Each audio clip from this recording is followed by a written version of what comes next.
Get Up DC today. Pay for child care workers is again up for debate in the district. The DC Council voting on emergency legislation to set new salary minimums. But this doesn't just impact employees, it impacts everyone who uses child care services in the district. Jess Arnold followed the budget talks on these workers' pay, and she joins us now live in studio. And Jess, DC Mayor Muriel Bowser at first tried to get rid of the pay equity fund.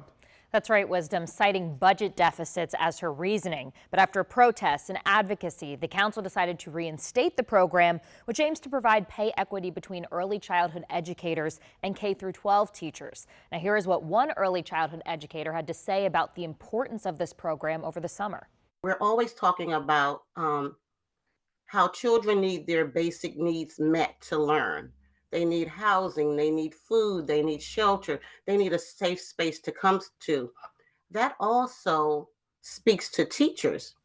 Their basic needs need to be met in order for them to come in and to provide a high quality environment for these children that they're caring for on a daily basis. Now, the legislation the council will vote on today builds on this. Council Chair Phil Mendelson introduced it just on Friday. It updates the minimum salaries that child development facilities must pay assistant and lead teachers starting in January 2025 in order to participate in the Early Childhood Educator Pay Equity Program. Now, these new minimum salaries were part of the required recommendations in a task force report that was submitted at the end of September.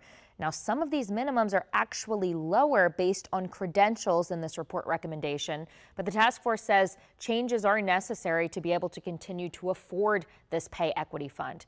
The fund offers child care centers stipends to help offset some of the costs, and the council funded it through fiscal year 2028 at $70 million annually. So the task force said some tough decisions will need to be made as they go through with funding this. Now, today's amendments are part of a legislative meeting that starts at noon. To read the full task force report, I'm going to share it on WUSA9.com. Guys. All right, Jess Arnold reporting. Thank you, Jess.